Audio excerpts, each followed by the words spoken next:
చంద్రబాబు నాయుడు గారు ముఖ్యమంత్రిగా ఉన్నప్పుడు హైదరాబాద్ ఎందుకు పోతున్నారు? అది పక్క స్టేట్, పోనీ క్యాపిటల్ కూడా కాదు, 10 ఏళ్ళు అయిపోయింది, దాటిపోయింది. మన క్యాపిటల్ కామన్ ఇది అనుకోవడానికి లేదు. సో ఏం పని మీద పోతున్నాడు? ఇక్కడ నీకు ఒక ఇల్లు ఉంది. మొత్తం మధ్యలో జగన్మోహన్ రెడ్డి గారు, అప్పుడు ఈయన ఫ్యామిలీ వీళ్ళు కానీ, లేదా జగన్మోహన్ రెడ్డి గారి టైం ఇప్పుడు బయటికి పోయినవి కానీ, టూర్లు కానీ, వాటి మీద పెట్టిన ఖర్చులు మొత్తం శ్వేతపత్రం రిలీజ్ చేయొచ్చు, తప్పేం లేదు. నువ్వే గవర్నమెంట్ లో ఉన్నావు. 30 కోట్లు తమ్ముళ్ళు 30-40 కోట్లు పెట్టి లండన్ పోయి వచ్చాడండి జగన్మోహన్ రెడ్డి గారి గురించి ఎలక్షన్ చంద్రబాబు నాయుడు గారు. సరే, ఆయన బిడ్డలు చూడడానికి విన్నాడు. 30-40 కోట్లు ఎవరిది పెట్టాడు? గవర్నమెంట్ పెట్టాడా? అసలు 30-40 కోట్లు అవుతుందా? నీకు నాకంటే తెలియకపోవచ్చు. మనం ఎప్పుడు జగన్మోహన్ రెడ్డి గారికి తెలిసిందే, చంద్రబాబు నాయుడు గారికి తెలిసిందే ఎంత కాస్ట్ అవుతుంది అనేది. అవుతుందే అంత ఒకటి. పోనీ అన్నప్పుడు నువ్వు బాధ్యత కలిగిన దాంట్లో ఉన్నప్పుడు రుజువు చేయాలిగా. నువ్వు గవర్నమెంట్ లోకి వచ్చినాక తీయచ్చు కానీ ఏ 30-40 కోట్లు అయితే ఓ 2.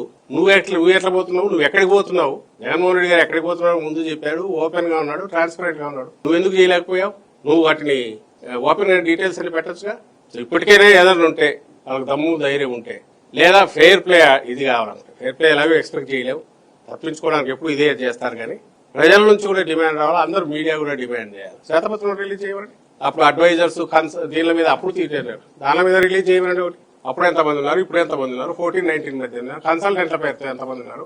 అసలు కన్సల్టేషన్ల పేరుతో రిపోర్ట్ల కోసం ఎన్ని వందల కోట్లు తగలబెట్టినారు? ఇప్పుడు ఎంత పెడుతున్నారు? ప్రతిదానికి డిపిఆర్ తయారు చేయడానికి ఒక 100 కోట్లు, 50 కోట్లు.